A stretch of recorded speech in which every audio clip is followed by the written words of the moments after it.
Se abril foi um mês de muitos altos e baixos, maio chegou sendo um completo e absoluto sucesso em termos de leituras por aqui. Sorte sua que não vai me ouvir reclamando aí 17 minutos ininterruptos sobre o mesmo livro. Mas também assim, se quiser pode, tá? Eu vou deixar aqui em cima o link para os lidos de abril, onde eu passo aí real 17 minutos reclamando de um livro, mas não vou nem contar qual é, que daí fica na sua curiosidade de ir lá assistir também. Oi, eu sou a Marci, esse é o Pausa pro Chá, um canal aqui no YouTube pra gente falar sobre livros e uma newsletter quinzenal lá no Substack, onde eu te mando textos aí sobre a vida, coisas que eu escrevo e mais dicas de séries, livros, filmes, basicamente tudo que a gente pode fazer para aproveitar os nossos tempos de pausa com mais qualidade. Então, se você gosta dos vídeos aqui no YouTube ou gostar deste vídeo em específico, fica o convite de se inscrever na newsletter, eu vou deixar o link aqui na descrição desse vídeo. Agora vamos ao que interessa, que são as leituras de maio. Nesse mês eu li 3 livros e eu vou mostrar eles em ordem cronológica. Então começo com Indígenas de Férias, que veio nesse kit da Tag Curadoria. Então aqui tem um box, né? Lindo. A revistinha, que tem todos os mostrando que você acha. A revistinha, que tem todos os conteúdos aqui relacionados ao livro. E o livro que tá aqui, de capa dura, tem essas ilustrações lindas, ele é tudo lindo por dentro também. Eu falei isso no meu livro, fazendo unboxing de todas as coisas que eu comprei no Brasil. Mas é incrível como os livros brasileiros têm uma qualidade muito excelente, os da Tag, então amo muito. Sinto muita saudade de assinar, inclusive. Indígenas de Férias vai ser aí da Tag Curadoria, então curadoria de alguém, e dessa vez a convidada é a escritora do livro Conto da Aya e vários outros livros, a Margaret Atwood. Então, assim, uma escritora de peso fazendo essa recomendação. E aí, eu não sei por que exatamente, mas eu tava esperando que esse livro fosse ser mais divertido do que ele de fato foi. Na verdade, eu sei por quê. Foi pela sinopse que dá a entender aí que um casal vai viajar pela Europa em busca de um artefato da sua família. E aí parece que vai ser muito mais divertido, mas esse livro vai falar de vários temas super sérios. Então vai falar de saúde mental dos povos indígenas, vai falar sobre migração, sobre estereótipos, sobre representatividade, sobre envelhecer, sobre desacreditar um pouco do mundo. Então tem vários temas mega sérios e pertinentes também de a gente ler. Vai contar muito da história colonial do Canadá, com os seus povos originários, e são coisas bem pesadas, então assim, eu meio que não estava preparada para o que esse livro vinha me apresentar. Ao mesmo tempo, e mesmo tratando de temas tão sérios, ele consegue ser engraçado. Ele vai ter humor, vai te fazer rir muito, pelo menos me fez rir bastante, sobretudo assim com as inserções de uma personagem que chama Mimi. Ela é muito engraçada, assim, no jeito que ela vê o mundo, nas soluções que ela traz para as coisas ou nas tiradas que ela tem, ela é muito engraçada. E aí, numa entrevista, o autor do livro, que é o Thomas King, ele falou que o humor é o seu tipo preferido de ativismo. Então dá para entender bem aqui, e ele faz muito bem, porque às vezes quando eu listo aqui os temas que vão ter no livro, não dá para pensar que ele vai ser engraçado ao mesmo tempo, sabe? Só que ele consegue ir colocando e te conduzindo por todos esses temas sérios e às vezes mega tristes, mega pesados, com uma pitada de humor. E é um trabalho muito primoroso que ele faz aqui em unir esses dois opostos. Indígenas de Férias vai contar a história do Bird e da Mimi, que são um casal de indígenas que vai viajar pela Europa. A Mimi é Blackfoot, enquanto o Bird é Cherokee, não sei falar direito. Mas os dois, então, são casados há muitos anos, moram no Canadá, nasceram no Canadá. E eles começam toda essa viagem, essa saga, o livro vai começar em Praga, mas eles começam toda essa saga dessa viagem atrás de um artefato que o tio da Mimi, o Leroy Bullshield, meio que roubou da família, e é um artefato aí muito poderoso que ele levou com ele pelo mundo. E aí assim, por que esse tio viajou pelo mundo com esse artefato e ninguém sabe muito bem onde ele foi parar? Porque a família da Mimi morava numa reserva, esse tio é muito mais antigo, de muito mais tempo, e ele tinha vários problemas com o cara que era responsável por cuidar da reserva. E era um cara, um policial, assim, que ficava responsável por deixar eles entrarem ou saírem da reserva, umas coisas muito bizarras. O tio da Mimi era meio rebelde, tava sempre meio em conflito com esse policial, e um dia vai fazer uma pegadinha aí meio pesada e vai ter meio que só uma opção, que é sair da reserva e ir trabalhar nesses shows de faroeste itinerantes. Não sei porque eu fiz aspas, era isso, né? Show de faroeste itinerante, que ia ao redor do mundo aí apresentando essas coisas meio de faroeste e tiros e coisas assim. Então ele vai ser obrigado a fazer isso, vai ser meio que vendido para essa companhia e vai mandar vários postais ao longo do tempo para a família, e é assim que a Mimi e o Burt vão fazer o seu roteiro de viagem para tentar ir atrás do tio e atrás dessa herança, né, cultural que eles perderam. E na verdade, quem decide viajar é a Mimi. O Burt não queria estar nessa viagem e ele vai falar isso várias vezes, tanto para sua esposa quanto pra gente como leitor. Ele vai deixar muito claro que ele não queria estar ali, vai estar meio ranzinza nessa viagem o tempo inteiro reclamando de tudo. O livro vai partir de Praga, então, que é meio que o último destino dessa viagem, e vai trazendo flashbacks tanto das outras viagens como também do casamento dos dois, de outros momentos da vida deles, e o livro todo vai ser narrado pelo Burt.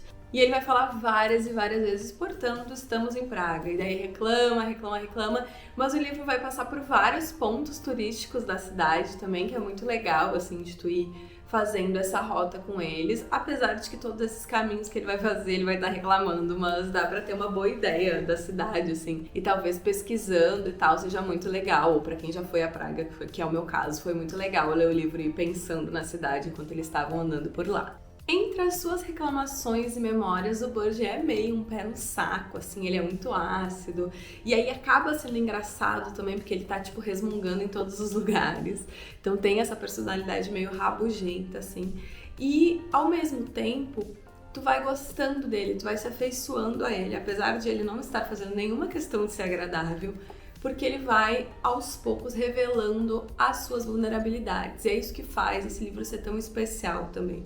Ele vem nessa camada de, sei lá, uma road trip de um casal de senhores, mas ele vai entrando em várias outras questões. Então ele vai revelando as suas vulnerabilidades à medida que o livro vai passando e tu vai se afeiçoando mais aos personagens.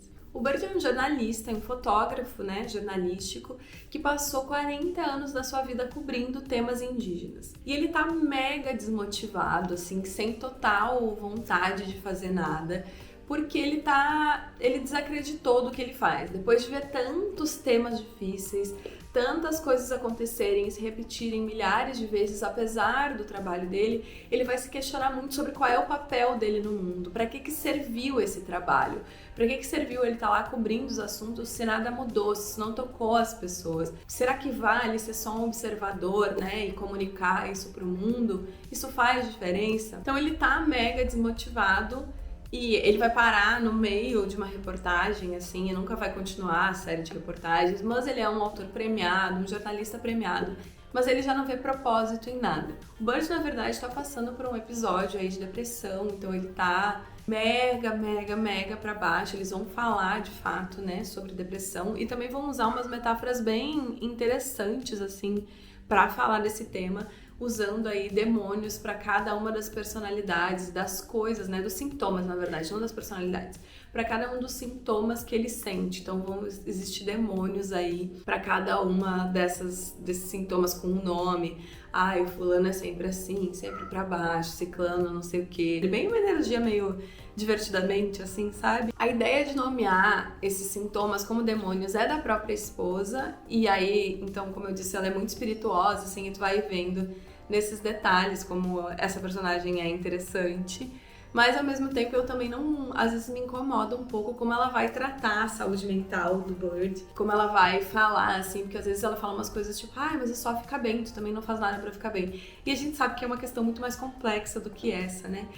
Então, às vezes, me parece um pouco simplista demais as soluções que ela tá trazendo. Mas, ao mesmo tempo, eu acho que também são soluções meio senso comum. Então, não é que ela tá, tipo, sei lá, muitas pessoas talvez pensem desse jeito. E, mais uma vez, a gente cai numa conversa que a gente já teve lá em Cleópatra e Frankenstein, vou deixar aqui em cima caso você não tenha visto, de que os personagens não precisam ser perfeitos e que eles não precisam ter opiniões parecidas com as da gente, pra gente achar que eles são personagens críveis, né? Que a gente acredite neles, apesar de que a gente não concorde com eles. Mas é isso, me gerou incômodo, mas eu entendo que faz parte dessa personagem e não é que fica destoando de quem ela é, sabe? Combina com quem ela é. Mas me incomoda igual, não tem jeito, né? Falando de coisas que eu gostei, este livro é um livro de viagem e talvez o primeiro livro de viagem que eu li que o personagem que está contando, narrando essa viagem, odeia viajar. que geralmente a gente vai ouvir coisas lindas da viagem e aqui não. E inclusive ele vai trazer alguns questionamentos que eu acho muito interessantes, assim, por exemplo, ele pergunta em algum momento por que a gente viaja? E aí a gente pode responder, sei lá, para conhecer outras culturas, né, ver outros jeitos de viver a vida, outros jeitos de estar no mundo e tudo mais. E ele rebate dizendo, tá, mas será que a gente ir nesse monte de mesmas igrejas velhas em todos os lugares e fazer coisas turísticas que os locais nunca fazem, significa entrar em contato com outras culturas? Ou a gente só quer fazer um check numa lista que a gente nem sabe quem é que exatamente organizou, sabe, criou? E eu acho que é uma pergunta super interessante. E assim, de novo, não quer dizer que você precisa concordar com isso, mas eu achei uma provocação muito boa. Eu acho que esse livro traz provocações muito boas em vários sentidos, em várias coisas relacionadas à vida, carreira, a sentimentos, a envelhecer. Então ele tem esse jeito refrescante, assim, de ver as coisas. E eu gostei muito, muito, muito disso. Eu acho que isso é a coisa que eu mais gostei. Para além dessa viagem, o livro vai falar muito sobre estereótipos, sobre o que significa ser indígena, né? Não existe uma única concepção de como ser indígena. E esse próprio casal viajando uma viagem totalmente ocidental, seguindo o mesmo guia que todas as outras pessoas, fazendo os mesmos pontos turísticos, já é aí uma quebra de expectativa, porque muita gente ainda acha que eles deviam estar na reserva deles, conectados com a natureza e não se modernizarem de nenhuma maneira, ou não entrarem em contato com outras formas aí de vida. Eles não moram na reserva mais também, eles moram em outra cidade, enquanto a mãe dela, por exemplo, mora, e daí existe às vezes esse embate de que eles tinham que voltar pra lá. Então esse livro vai trazer muito outras formas, aí mostrando outras formas de existir, né? E aí na revista tem um texto de um autor, aqui achei, David A. Robertson, aqui tem uma fotinho dele também. Ele vai falar nesse texto sobre a importância de livros como esse em fazer com que outras pessoas consigam se conectar com a sua herança indígena, porque às vezes existe essa definição tão perfeita do que é ser indígena que as pessoas vão abandonando as suas heranças culturais porque elas não se encaixam nesse indígena perfeito, né? Que é uma criação, na verdade, né? Porque cada pessoa tem uma maneira de estar no mundo. Eu descobri várias coisas sobre os indígenas e o Canadá e como o Canadá foi terrível com os seus povos originários. Não sobe aí, meu amor. Quase que ele derruba a câmera e tudo. Então eu aprendi sobre, sei lá, homeschools e sobre como aconteceram os massacres, né, aos povos originários nesse país. Então, que foi, amor? Então é um livro muito bom e ele vai te informar, mas ele também vai te entreter, ele vai te fazer pensar.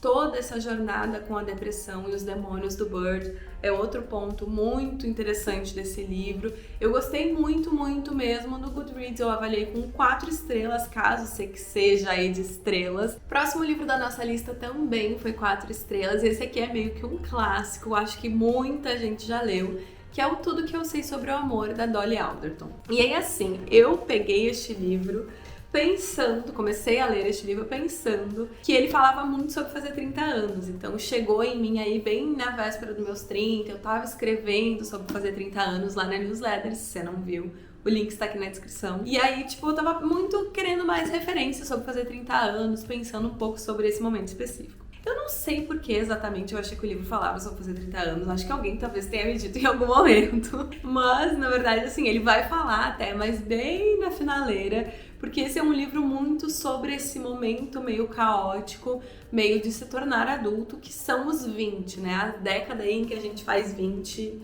até chegar nos 30, então vai falar muito mais sobre esse momento de juventude, sobre como se relacionar consigo mesma, com o mundo, essas mulheres aí com seus 20 e pouquinhos, aprendendo a viver, na verdade. E aí depois vai ter uma parte, quando ela vai ficando mais velha, que ela vai falar sobre os 30, mas é bem menos do que eu tava esperando. E eu sabia que muita gente tinha amado esse livro, então que existia um hype, mas ele não me pegou na época, não sei exatamente porquê, mas o bom dos livros também é isso, né? Eles chegam na gente quando eles têm que chegar. O livro vai ser uma autobiografia, então vai ser contado inteiro a partir da perspectiva da autora, contando as suas desventuras aí dela e das suas amigas. E eu achei muito corajoso, assim, num primeiro momento, ela dividir tudo em primeira pessoa, as coisas que ela fez, porque a Dolly não vai ser uma mocinha aqui nesse livro, ela vai ter muitas atitudes mega questionáveis, vai mostrar uma faceta de si, assim, que eu acho que precisa ter coragem pra mostrar. Dela sendo mesquinha, dela sendo ciumenta, ela vai falar sobre os problemas dela com álcool,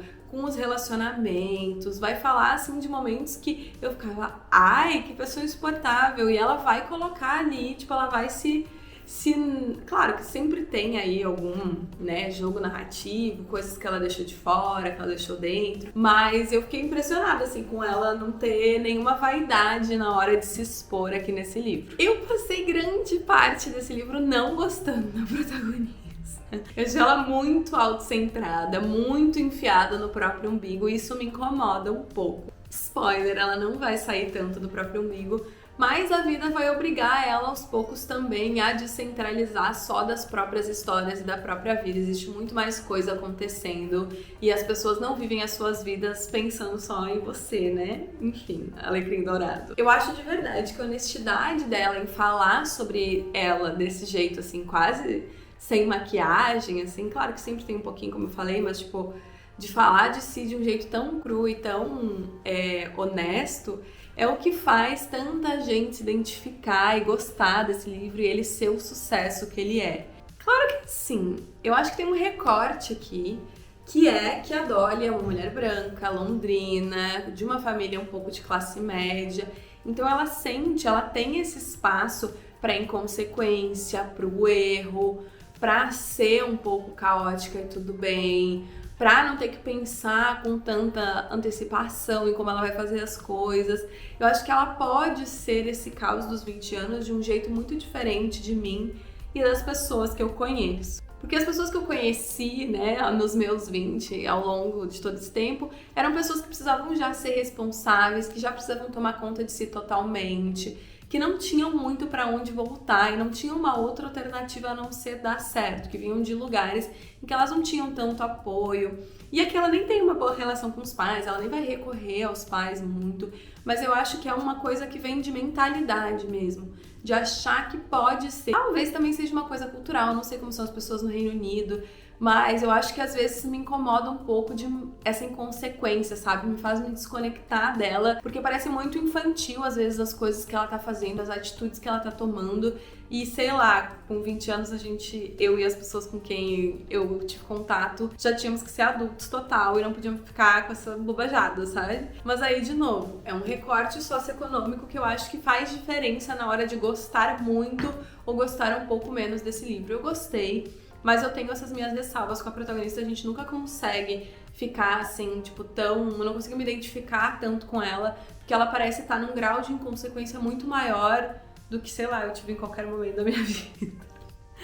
Mas enfim, experiências pessoais e a leitura também é sobre isso. E aí, se esse fundo socioeconômico me distanciava da protagonista, as amigas dela e a relação que ela tinha com essas amigas me puxavam de volta e foi por isso que eu li até o final. O grupo de amigas dela, todas têm umas personalidades, assim, muito diferentes umas das outras. E elas são todas meio personagens, assim mesmo.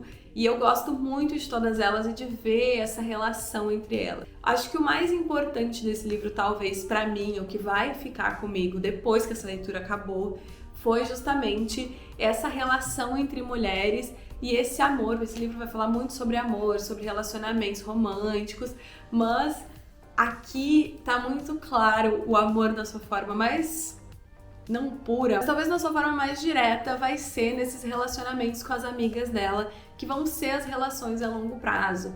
Então elas vão ter momentos muito felizes, momentos muito ruins, que umas vão precisar apoiar as outras, momentos em que elas estão de saco cheio umas das outras, porque às vezes amigos também ficam de saco cheio uns dos outros. E elas vão ter tudo isso ao longo da vida desses mais ou menos 10 anos aqui que o livro conta, mas ele também volta um pouco na infância dela com a melhor amiga. E essa trajetória ao longo da vida com as amizades, isso que eu acho muito lindo, e em especial sendo amizades apenas entre mulheres. Eu gosto muito, muito, muito. Acho que essa é a parte mais legal desse livro. E tu fica muito curiosa, assim, pra saber mais sobre o que tá acontecendo com as amigas. Várias delas vão ter momentos horríveis aí na vida. E elas vão estar sempre se suportando, né? Num sentido de dar suporte, não de se aguentar. Então elas vão estar sempre ali para dar suporte umas para as outras, e se algo acontece, de repente todas as amigas estão lá para tomar conta daquela que tá precisando, né? E isso sim talvez sejam relacionamentos mais duradouros que a gente vai ter na vida, né? As amizades que a gente cultiva a longo prazo. Então eu gosto muito de como está escrito aqui. E às vezes assim, não gosto de tudo, às vezes acho que ela tem umas opiniões assim meio que ela não é sempre uma boa amiga, mas gosto muito desse grupo, de como ele vai funcionar e de como elas vão se apoiar. Nisso o livro é excelente, dá vontade de conhecer mais das amigas dela. Eu terminei o livro e fui pesquisar todo mundo no Instagram. Porque como elas existem de verdade, assim, eu queria saber mais, queria ver que cara elas tinham, porque eu imaginei de um jeito, enfim. Mas também faz a gente pensar nas amigas da gente, dá vontade de fazer novas amigas também, pra estar cada vez mais cercada de mulheres por aí. Então acho que nisso o livro assim é muito, muito bom. E quem tem grandes amizades femininas ao longo da vida, acho que vai se identificar muito com essa trajetória.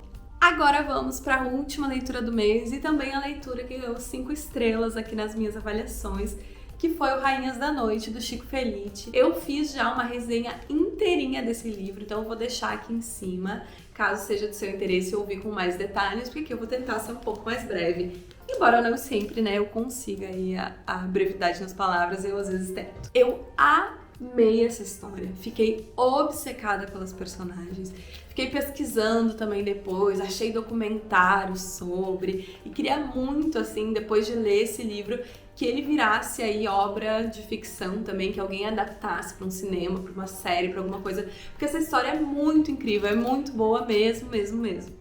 Rainha da Noite é um livro de não ficção, então estamos falando de um livro de histórias reais, e são histórias tão surreais que se isso aqui fosse um livro de ficção, a pessoa tinha que ser muito criativa para conseguir dar conta dos acontecimentos. O livro vai contar com mais de 100 entrevistas, então ele é um relato oral total, assim, das pessoas que viveram em São Paulo entre os anos 70 e 2010, no centro de São Paulo mais especificamente, e pessoas da nossa comunidade LGBTQIA+, que estavam aí vivendo esse momento histórico em que 3 travestis e mulheres trans eram basicamente uma máfia e controlavam todo o centro de São Paulo. Então elas tinham muito poder, muito dinheiro, controlavam tudo, tudo passava por elas, elas não interferiam uma no território da outra. Então bem nessa energia máfia mesmo, tipo, cada uma tinha seus limites ali demográficos e também do que pode ou não fazer, mas ao mesmo tempo elas tocavam o terror e faziam tudo o que queriam, do jeito que queriam, e eram mega violentas. Então, tipo, é uma história assim muito, muito doida, assim, muito rica e muito inesperada, eu acho. E o próprio Chico fala isso em algumas entrevistas, tipo, que ele começou a escutar as histórias dessas mulheres, assim, só se relacionando com pessoas que viveram a noite nesse tempo. Começou a ouvir as histórias e ficou tipo, não, mas isso é muito surreal pra ser verdade. E ele começa, então, a partir disso, a ter esse interesse por essas histórias.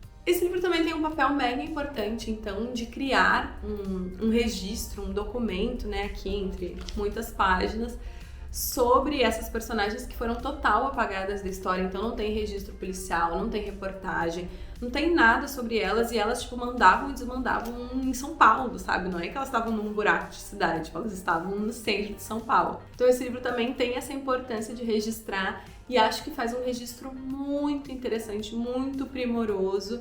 Eu não sou uma pessoa que lê não ficção, assim, com muita frequência, mas esse aqui, incrível, muito bem escrito, as histórias são muito interessantes e vai entrar aí pro meu hall de melhores leituras da vida, assim, eu gostei muito, muito, muito mesmo, falei isso várias vezes lá no outro vídeo também, mas eu acho que não custa nada reiterar aqui. Eu falei que a gente tem 3 protagonistas, então vou apresentá-las rapidinho, começando por Jaqueline Blá Blá Blá, que vai para Paris se prostituir, trabalhar com prostituição e volta para o Brasil com muito dinheiro e o objetivo de abrir um salão de beleza para mulheres trans e travestis poderem se arrumar, para as pessoas que trabalham na noite, assim como ela, poderem ter um espaço aí de poder se arrumar e ter o acesso à beleza, né? Porque nesse momento, se a gente pensa que hoje, né, a sociedade ainda é mega excludente com as pessoas, né, com as pessoas T em especial, aqui era muito pior. Então, tipo assim, elas não podiam entrar em festa, não podiam entrar em salão de beleza, não podiam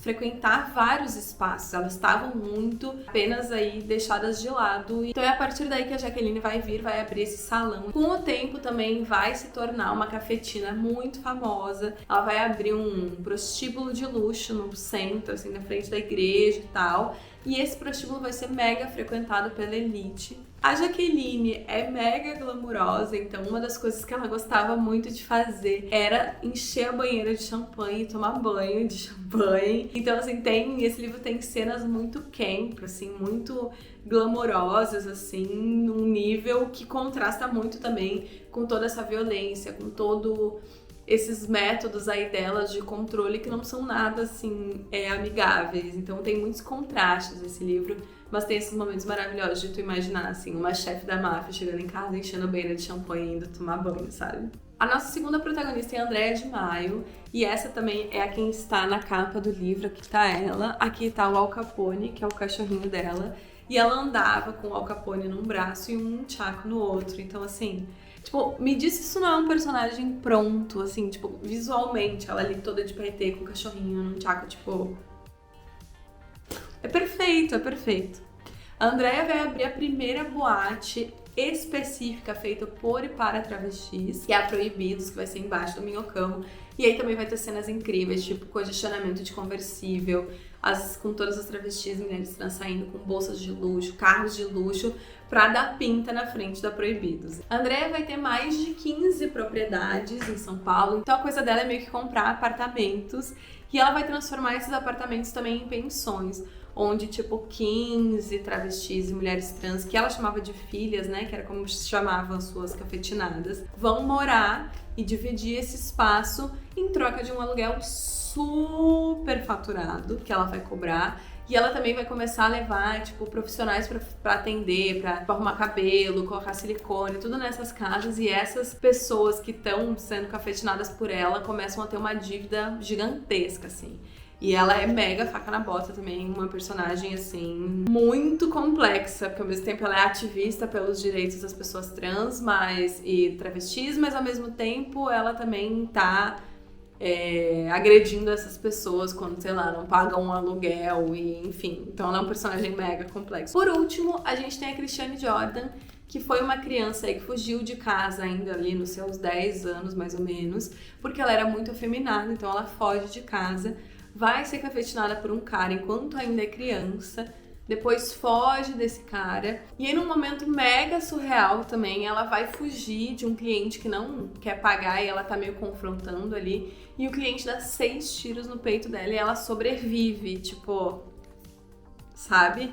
E aí a partir daí ela vai se tornar uma lenda da noite de São Paulo e vai abraçar também esse status de lenda e vai se tornar aí a delegada das noites, vai ser a responsável por defender as travestis e as mulheres trans que estão na rua, né, se prostituindo, dos clientes. Ela vai gerenciar a briga entre rivais aí da noite. Ela vai se tornar realmente essa polícia das ruas aí, essa delegada das ruas que vai defender aí, de alguma maneira, as pessoas que estão trabalhando e vivendo à noite. Claro que tudo isso a partir de uma taxa semanal que ela cobra, então ela também vai ter esse controle sobre as pessoas e vai ser mega violenta também. Então são 3 personagens assim muito fortes e muito, muito, muito interessantes, assim. Por um lado tu fica meio embasbacado assim com todo esse poder, com todo esse controle, mas ao mesmo tempo tem toda essa parte de elas serem também carrascas, de serem também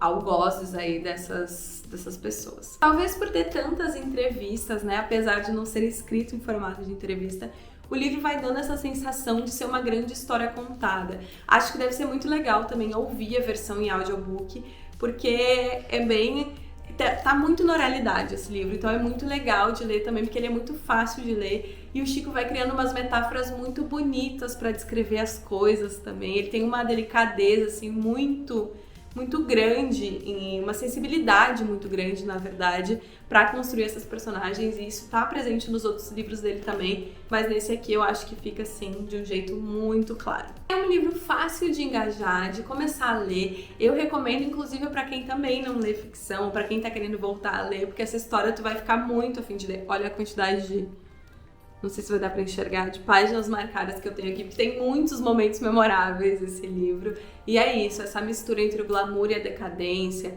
entre a violência e momentos de afeto, entre diversão e muita tristeza, né? Porque elas estão ali lutando por direitos de existir, basicamente, ao mesmo tempo que acontecem coisas super divertidas. Então acho que é uma metáfora perfeita da noite, na verdade, que tem esse brilho, esse êxtase da noite, de tudo que ela pode apresentar, ao mesmo tempo que a noite é super trash, e se tu vai viver muito a noite, tu vai acabar te deparando com situações meio esquisitas e meio trash mesmo. Então acho que é a metáfora perfeita, gosto muito, muito, muito, recomendo para todas as pessoas. Agora, neste momento, quem me pede uma dica de leitura provavelmente vai receber essa aqui. Então estou obcecada, sim. E eu podia falar muito mais sobre esse livro, inclusive já falei, né, no vídeo da resenha só dele, que eu vou deixar aqui em cima. Mas por hoje acho que é o suficiente, não precisamos nos estender mais, o vídeo está aí para quem quiser ver. Maio foi um sucesso total, espero que você tenha gostado aí das minhas 3 dicas de leitura. Eu gostei muito de todas elas, foi um ótimo mês. E acho que eu consegui circular aí por universos muito diferentes, de pessoas muito diferentes, em lugares muito diferentes. E essa é a parte mais legal, eu acho, de ler, né? A gente se impactar com outras histórias, algumas a gente se identifica mais, outras menos. Algumas são verdade, outras são ficção, mas a ficção também sempre traz um pouco de quem escreve. Então, acho que foi um mês muito frutífero aí. Vamos ver o que junho tem a entregar. Espero que você tenha gostado. Me conta aí se você já leu algum desses 3. Se ficou com vontade de ler algum também, me conta tudo nos comentários, que como vocês sabem, eu falo sempre aqui. Eu gosto muito de quando vocês comentam e a gente pode fofocar um pouquinho sobre livros. Então é isso. Lembrando que Pausa pro Chá também é uma newsletter quinzenal lá no Substack. Eu vou deixar o link aqui na descrição do vídeo. E que se você quiser acompanhar as futuras resenhas e também as passadas, porque tem várias resenhas aqui, eu tô tentando fazer vídeo toda semana. Então, para trazer leituras novas para você. Para conferir tudo isso, é preciso se inscrever no canal. Então, inscreva-se e receba aí todos os conteúdinhos do Pausa pro Chá no conforto da sua home do YouTube.